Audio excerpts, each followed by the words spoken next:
꿀람트피케이르. 무슨 말인가 싶죠? 항상 여러분들에게 좋은 일, 좋기를 바랍니다라는 그러한 아랍어 인사말입니다. 한번 해보고 싶었어요. 선교사님들 오면은 늘 앞에 서서 현지어로 이렇게 인사말들을 하는 걸 봤는데, 제 기억으로는 여러분들한테 제가 아랍어로 인사를 한 기억이 없는 것 같은데, 저도 저 자신의 기억력을 못 믿으니까, 이 인사말은 모든 명절 때마다 아랍 사람들이 기독교인이든 무슬림이든 모두 다 이렇게 함께 쓰는 그러한 인사말입니다. 이것 말고도 아마 여러분들이 알고 있는 그런 인사말이 있을 거예요. 살람 알레이쿰이라고 아주 대중적이고 많이들 알고 계시는데, 사실은 이 인사말은 중동에 있는 많은 기독교인들은 이 인사말을 사용을 하지 않습니다. 그냥 말하바라고 하는 안녕하세요라는 이런 인사말을 쓰고 있습니다. 혹시라도 여러분들이 중동에 있는 주변에 이제는 그런 사람들을 많이 보게 되는데, 그런 사람들을 만나게 되면은 대중적인 그런 인사도 좋겠지만은 이러한 인사말 말하바라고 또 이렇게 인사를 하면은 그 친구들도 아마 잘 이해하고 받아주지 않을까, 그렇게 생각을 해봅니다. 오늘은 온 지구촌이 이 축제의 날로 정해놓고 각자의 방식대로 즐기며 축하하고 있습니다. 예수님을 구주로 믿는 자들만이 아니라 예수님을 알지 못하는 이들까지도 함께 축제의 날로 그렇게 보내고 있습니다. 예전 같았으면은 이 12월이 되면 예수님이 태어나신 이 베들레헴에는 전 세계의 그리스도인들이 약 한 15만 명 정도가 이 기간에 이렇게 모여서 성탄 트리 점등식도 하고, 그리고 예수님의 탄생을 축하해왔고, 그리고 이러한 모습은 전 세계에 생중계로 방송되는 그런 모습들을 아마 여러분들도 보셨을 것입니다. 그런데 지난 코로나 기간 동안에는 감염의 위험으로 인해 행사가 많이 축소가 되었습니다.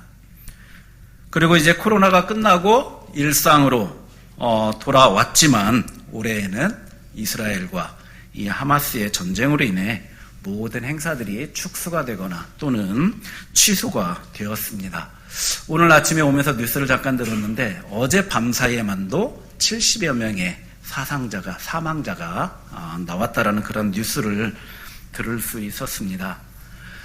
또한 전쟁으로 인해서 그러한 위험 때문에 전 세계의 많은 그리스도인들의 발걸음이 베들레헴으로 향하던 그런 발걸음들이 또한 멈추었습니다.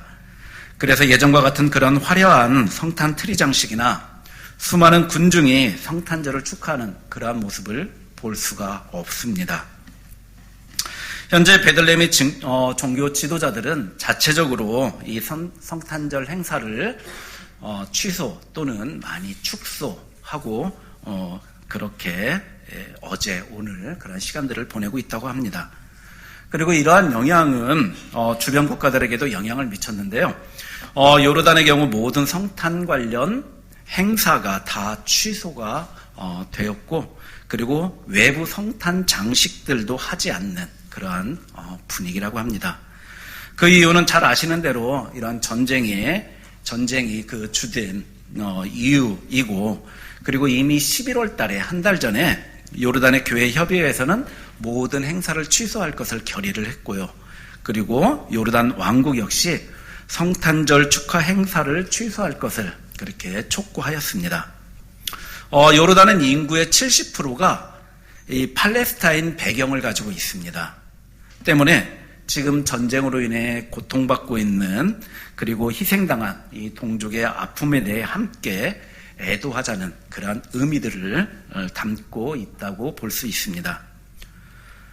전쟁 이전의 요르단의 이 성탄절 분위기를 보면은 여느 나라와 같이 모든 쇼핑몰들에게는 대형 그런 성탄 트리가 장식이 되고, 그리고 캐롤이 곳곳에서 막 흘러나옵니다. 심지어는 우리가 교회 안에서 그리고 크리스찬들 사이에서 불려지고 있는 그러한 성탄 캐롤도 아무런 여과 없이 그냥 영어 버전으로 그렇게 들리는 것을 어렵지 않게 듣게 됩니다. 그런 캐롤이 들리면은 오히려 저희들이 깜짝깜짝 놀래곤 합니다. 구주가 태어났다라는 이러한 가사들이 그냥 버젓이 많은 사람들 앞에 공개적으로 들리고 있다라는 것이 이래도 되나 싶을 정도. 그 사람들은 나름대로의 방식을 가지고 갈 데가 없으니까는 이런 쇼핑몰들에 모여서 성탄절을 그리고 그러한 분위기들을 이렇게 즐기고 있는 모습을 보게 됩니다. 그리고 12월 25일은 요르단 정부에서 지정한 공식 그렇게 휴일이기도 합니다. 그리고 이제 아랍교회 모습을 좀 보게 되면은 한국 교회와 비슷한 모습을 보게 됩니다. 그래서 교회마다 안팎으로 성탄 장식을 합니다. 그런데 올해는 그런 장식을 하지 않았는데요. 그러면은 지나가던 사람들, 심지어 무슬림조차도 이 밖에 설치되어 있는 이 성탄 트리와 같이 사진을 찍기 위해서 교회 안으로 들어오는 이러한 모습들도 볼 수가 있습니다. 그리고 이제 주일학교 아이들은 찬양이나 율동 또는 짧은 그런 연극들을 준비해서 발표회를 합니다. 그리고 오늘과 같이 이렇게 성탄절 아침에는 성탄 예배를 드리는데 이날만은 평소에 보이지 않던 그런 사람뿐만이 아니라 멀리 사는 그러한 자녀까지도 함께 온 가족이 교회에 나와서 예배를 드리고 서로 축하를 하고 있습니다. 예배 시간은 1년에 3번은 주일 오전에 예배를 드립니다. 이게 무슨 말인가 할 텐데 3번이라면 종려주일과 부활주일 그리고 성탄절 이때 예배 시간은 저녁 시간이 아니라 우리와 같이 이렇게 오전 예배에 오전 시간에 함께 예배를 드립니다. 평상시 주일날은 저녁 시간에 모여서 예배를 드립니다. 아시는 대로 이 무슬림 국가들의 휴일은 금요일입니다. 때문에 주일, 즉 일요일은 일주일의 첫날이 되기 때문에 모두 다 출근을 합니다. 그래서 오전에 예배를 드리게 되면은 나올 수 있는 분들이 지극히 한정적이기 때문에 모두가 퇴근한 이후인 저녁 시간에 보통 한 7시경에 모여서 같이 예배를 드립니다. 그런데 이 3번은 이 크리스찬들에게는 직장에서도 인정을 하고 있는 그러한 휴일입니다. 그래서 그들이 직장에 출근하지 않아도 다 인정을 해주고 그리고 그래서 다 같이 크리스찬들은 주일날 오전에 이렇게 예배를 드릴 수가 있고요.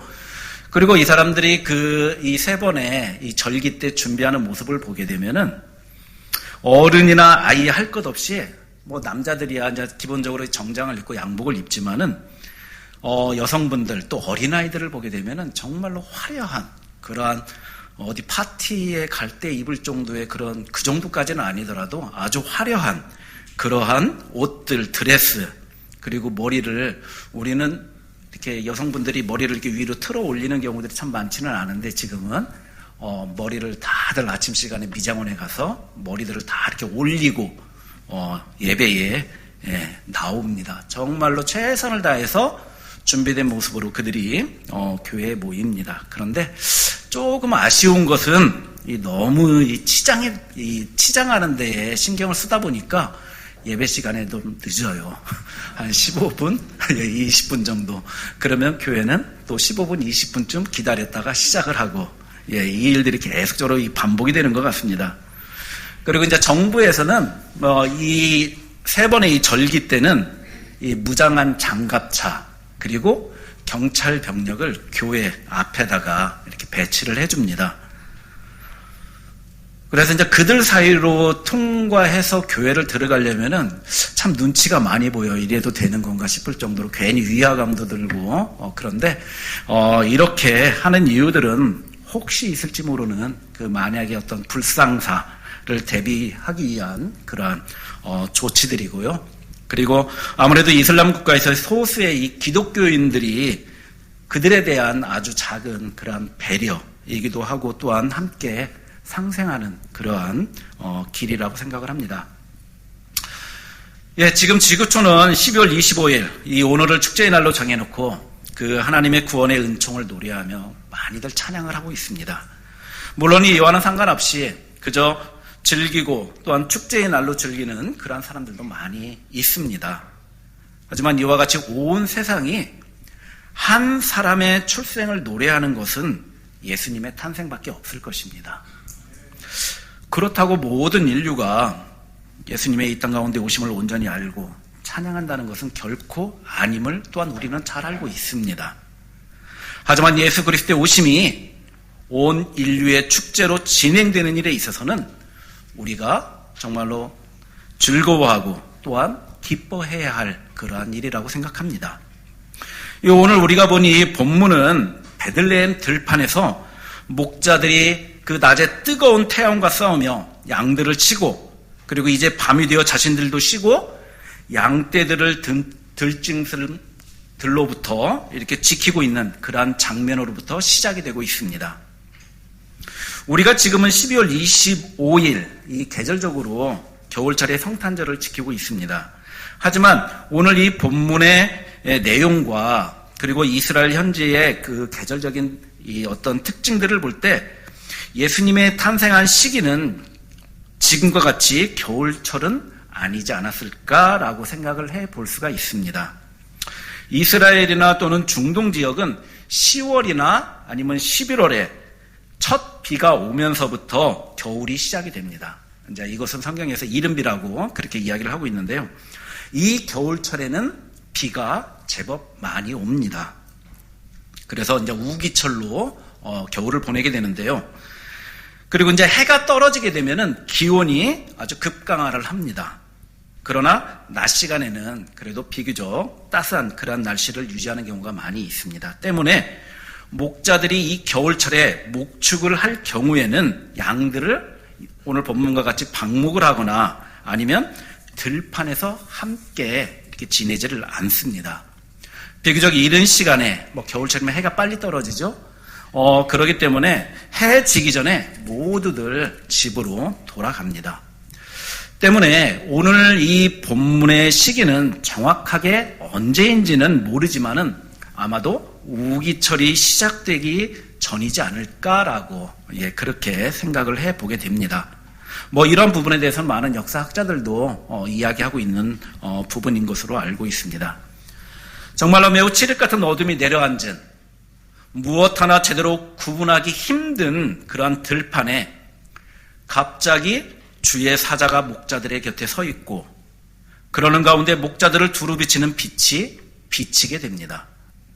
아마도 이 목자들은 이 빛으로 인해 매우 놀랍고 또한 혼란스러웠을 것입니다. 상상을 해보십시오. 지금은 우리 주변에 가로등이 많기 때문에 하늘의 별조차 보기 어려운 그런 상황입니다. 그러나 2000년 전에 들판에 아무것도 없는, 불빛 하나 없는 이런 상황 가운데 갑자기 그 목자들을 비추는 그 빛으로 인해 이들은 정말로 놀라지 않을 수 없는 그런 상황이었습니다. 이 모습에 대해 크게 무서워했다라고 그렇게 설명을 해주고 있습니다. 왜 안 그러겠습니까? 깜깜한데 그저 추위를 피하고 어둠을 피하고자 작은 모닥불 정도, 그냥 가시덤불 좀 모아가지고 이렇게 모닥불을 피우고, 그리고 몇몇의 목자들이 불 주위에 모여서 하루의 피곤함을 덜면서 차나 한 잔 마시고, 그리고 그들의 허기를 채우고 있는데 갑자기 지금까지 한 번도 보지 못했던 세상을 비추는 그 밝은 빛이 자신들을 감싸니까 얼마나 놀랐겠냐라는 거죠. 그러한 분위기를 알았는지 10절에 보게 되면 주의 천사의 첫 마디가 뭡니까? 무서워 말라. 그러면서 목자들에게 천사가 어떤 한 소식을 전해주게 됩니다. 그 소식이 뭐였습니까? 온 백성에게 미칠 큰 기쁨의 좋은 소식이다. 11절에 보니까 다윗의 동네에 구주가 나셨다. 그런데 그 구주가 누구인가 하면은 그리스도 주다라고 이야기를 합니다. 그러면서 그가 지금 어디에? 구유에 누워 있다라고 말합니다. 다시 말해 우리를 위해서 구원자가 태어났는데 그가 누구인가 하면은 그리스도, 다시 말해 기름 부음 받은 자라는 거죠. 기름 부음은 누가 받습니까? 왕과 제사장과 선지자였습니다. 그런데 이분이 어디에 태어났는가? 오늘 본문은 구유라고 이야기를 합니다. 이 단어는 지금까지 우리가 많이 들었기 때문에 그런지 그래도 어감이 비교적 좋습니다. 그런데 좀 더 이야기를 하면은, 우리말로 하면은 여물통. 이렇게 하면은 우리 여기에 있는 이 단어의 뜻을 이해를 못하는 사람들도 있을 거예요. 쉽게 말해서 동물들이 먹는 동물들의 밥그릇이라고 생각을 하면 되겠습니다. 그리고 그 수가 얼마나 많은지는 모르지만 수많은 천군의 천사들이 그 소식을 전한 천사와 함께 하나님을 찬송하고 있습니다. 지극히 높은 곳에서는 하나님께 영광이요, 땅에서는 하나님이 기뻐하신 일을 사람들 중에 평화로다.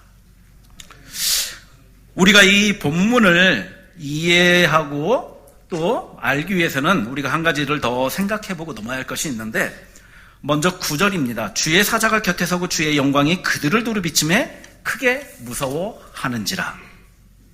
우리는 이 말씀을 구약에서 여러 부분에서 발견할 수가 있는데, 먼저 출애굽한 이스라엘 백성들은 이 학자들 간에 약간의 이견이 있지만은 그들이 출애굽 후 약 3개월의 여정 끝에 도착한 곳이 어디였습니까? 시내산이었습니다. 그곳에서 이스라엘 백성들은 하나님의 백성으로, 그리고 또 이스라엘의 정체성을 가지고 어떻게 살아야 할지를 알려주는 십계명, 규례, 율법들을 하나님께로부터 받게 됩니다. 또한 하나님께서 자신의 임재를 상징하며 하나님의 거할 처소인 성막을 지을 것을 이스라엘 백성들에게 하나님께서는 명하시고, 그리고 이스라엘 백성들은 하나님의 그 명령에 따라서 그 성막을 만들게 됩니다. 이 성막은 이 세마포 울타리를 기준으로 해서 안과 밖이 구별되어지는 성막들, 그리고 떡상과 7 촛대가 있었던 성소, 그리고 법궤를 두는 공간이고 가장 거룩한, 그리고 하나님의 임재의 장소인 지성소로 이렇게 나누어져 있습니다. 그곳의 대제사장은 1년에 한 번씩 지성소에 들어가 이스라엘 백성의 죄를 구하고 1년의 모든 것을 구하고 나옵니다. 대제사장이 그 지성소로 들어가는 것은 하나님의 그 영광을 보는 것이기 때문에 그들은 매우 두렵고 떨림으로 그 지성소에 들어갑니다. 그리고 이때 대제사장 가운데 혹여라도 부지 중에 죄를 범한 것이 있으면 그는 죽음을 보게 됩니다. 그래서 대제사장이 지성소에 들어갈 때는 발에다가 끈을 묶어서 아무런 소리가 들리지 않으면 사람이 들어갈 수 없기 때문에 줄을 당겨서 그 시체를, 죽음을 끌어내는 그러한 방식을 취하고 있습니다. 그리고 또 하나는 이사야 6장에 보게 되면은 이사야가 주의 영광과 보좌를 본 것에 대해서 기록한 부분이 있습니다. 1절부터 5절까지. 그런데 그곳에서 이사야는 여호와의 영광이 가득 차 있고, 그리고 천사들의 찬양과 그 찬란한 앞에 두렵고 떨림으로 고백을 합니다. 그가 하늘의 영광을 보고 나서 그게 고백하는 거예요. 뭐라고 하냐면은 화로다 나로 하여금 망하게 되었도다. 영어적인 성경을 보니까 루인이라는 그런 표현을 했더라고요. 완전히 폐허가 돼버리는 것입니다. 아무것도 남지 않는, 하나님의 영광을 봄으로 인해서 내가 망하고 죽게 되었다라는 그러한 고백을 이사야가 하고 있는 것입니다. 그 영광 앞에 두려움의 고백을 이사야는 하고 있습니다. 본문은 구약에서 지성소에서만 드러나셨던 그 하나님의 영광, 그리고 이사야 선지자를 통하여 고백되어진 그 놀라운 영광의 고백의 현상들을 이 들에 있던 양을 치던 목자들로 하여금 보게 한 것입니다. 구약대로라면 어떻게 되었을까요? 죽음이었겠죠. 다시 말해 하늘의 영광이, 그리고 하늘의 영광의 보좌가 지금 땅 가운데 내려오게 된 것입니다. 때문에 목자들은 지금 그 영광 앞에 무서워 떨고 있는 것입니다. 단순히 그 빛이 밝아서 두려웠던 게 아니었던 겁니다. 하늘의 영광이 이 땅 가운데 비춰진 것입니다. 그런데 그 보좌가 구약의 모습과 같이 죽음을 동반한 심판의 보좌로 온 것이 아니라 참된 평화를 가져오기 위한 영광으로 비춰진 것입니다. 이 소식이 바로 우리의 희망이며 구원이 되었습니다. 이 세상에서 가장 아름다운 그러한 소식이 된 것입니다. 이 소식이 하늘의 영광이 땅에서 선포되어진 바로 그 사건이 된 것입니다. 구약에서는 죽음과 두려움과 공포로 가득한 그 하늘 보좌의 모습이었지만은 예수 그리스도가 오심으로 이제는 참된 생명과 구원이 있고 그리고 죽음의 간격이 사라져버린 새로운 질서로 나타난 것이 바로 오늘 이 본문의 사건인 것입니다. 아기 예수의 탄생의 소식은 단순히 천국 간다는 이야기 정도가 아닙니다. 이 땅에 하늘의 영광이 친히 나타남으로 온 인류에게 미칠 가장 큰 기쁨의 소식이 전해진 구원의 소식인 것입니다. 본문에서 말하고 있는 천사의 말을 상상해 보시길 바랍니다. 무서워 말라. 온 백성에게 미칠 큰 기쁨의 소식을 전하는데 오늘날 다윗의 동네에 너희를 위하여 구주가 났으니 곧 그리스도 주시니라. 이와 같이 천사가 전해준 기쁨의 소식 때문에 오늘 우리가 예수님을 믿고 만군의 주 여호와를 감히 아버지라 고백할 수 있는 것입니다. 이러한 천사의 소식과 더불어 천사의 찬양의 이 소리도 한번 들어보기를 바랍니다. 하나님을 찬송하여 가로되 지극히 높은 곳에서는 하나님께 영광이요 땅에서는 하나님이 기뻐하심을 입은 사람들 중에 평화로다. 찬양이 무엇일까요? 그냥 우리 입술로 노래하는 것일까요? 찬양이란 나 자신의 의견이나 내 개인의 견해에 매이지 않는 것입니다. 성경이 찬양한다는 말은 단순히 입술로 부르는 것 그 이상을 말하고 있습니다. 이것은 찬양의 대상자가 되시는 하나님과 예수 그리스도 그분 앞에 찬양을 하는 우리의 모든 것을 드러내는 것이기 때문에 우리의 인격과 삶과 그리고 나아가서는 모든 생각까지도 포함을 하고 있다라는 것입니다. 이처럼 하나님을 찬양하는 것은 바로 나 자신의 어떠한 의견이나 견해에 매이지 않는 것들을 말하고 있습니다. 모든 것을 하나님께 집중하고 종속시키는 것, 그것이 바로 찬양인 것입니다. 지극히 높은 곳에서는 하나님께 영광이요 땅에서는 하나님이 기뻐하심을 입은 사람들 중에 평화로다. 천사들은 하늘의 하나님을 찬양하면서 놀라운 하나님의 영광이 땅 위에서 인류의 구원과 연결되어 있음을 분명하게 선포하고 있는 그런 말씀인 것입니다. 높은 곳에 있는 하나님의 영광은 땅 위에 있는 우리에게 평화를 주신 그 하나님이 되신 것입니다. 이 놀라운 은혜가 오늘 천사들을 통하여 바로 우리들에게 증거된 바로 그 소식이 됩니다. 이제는 이 놀라운 증거가 단순히 성경 안에서 기록된 것으로 끝나는 것이 아니라 우리의 삶을 통해서 이제는 세상에 전파되어지는 그러한 삶을 살아갈 수 있는 우리 모두가 되어지기를 주님의 이름으로 간절히 부탁드리겠습니다. 기도합니다. 우리의 희망이며 또한 구원이 되신 예수 그리스도가 이 땅 가운데 선포되어진 이 놀라운 사건들로 인하여 하나님 앞에 감사를 드립니다. 하나님, 천사들의 전한 그 기쁨의 소식이 죽음의 소식이 아니고 두려움의 소식이 아닌 참 기쁨과 구원의 소식임을 우리가 믿고 하나님 앞에 늘 감사하는 삶을 살아갈 수 있도록 축복하여 주옵소서. 나아가서는 우리의 삶을 통하여 그 기쁨의 소식을 내 이웃들에게도 증거하는 삶이 될 수 있도록 우리 모두의 삶을 축복하시고 은혜 베풀어 주옵소서.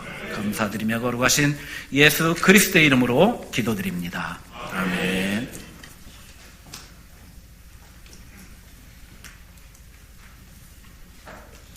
네, 귀한 말씀 감사합니다. 그 말씀이 우리 가운데 능력이 될 줄로 믿습니다. 우리 모두 자리에 일어나셔서 기쁘다고 오셨네 1절 우리 크게 찬양하고 그리고 주기도문서 마치도록 하겠습니다. 우리 박수 한번 찬양합니다.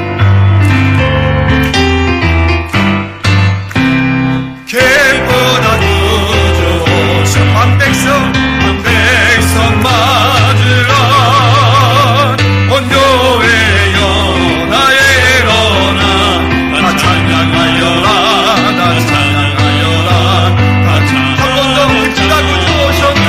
아멘. 길보다 구주 오셨네 한 백성 맞으라 온교의 연하에 일어나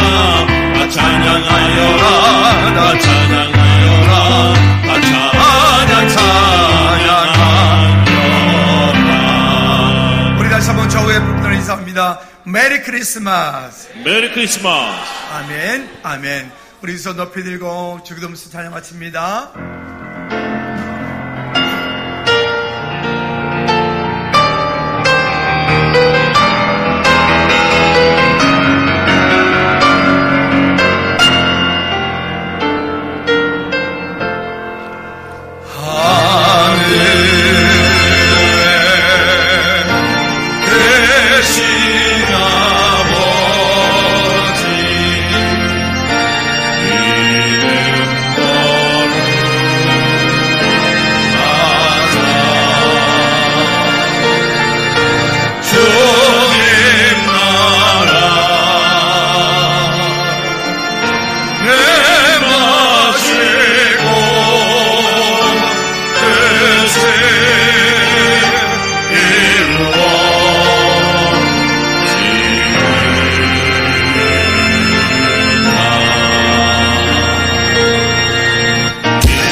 이제는 우리 주 예수 그리스도의 은혜와 우리 하나님 아버지 크고 무한 그친 사랑의 역사하심과 성임대주 인도교통 충만하심이 이 땅 가운데 오셔서 우리의 모든 문제를 해결하신 예수 그리스도의 탄생을 축하하며 감사하며 예배하는 모든 저들 머리머리 위에 우리 나라 민족 선교지 위에 특별히 예배를 멈추었다 다시 함께와 예배하였던 성도들 위에 나라 선교지 위에 이제부터 주의 은혜가 영원토록 항상 함께 있을지어다. 아멘.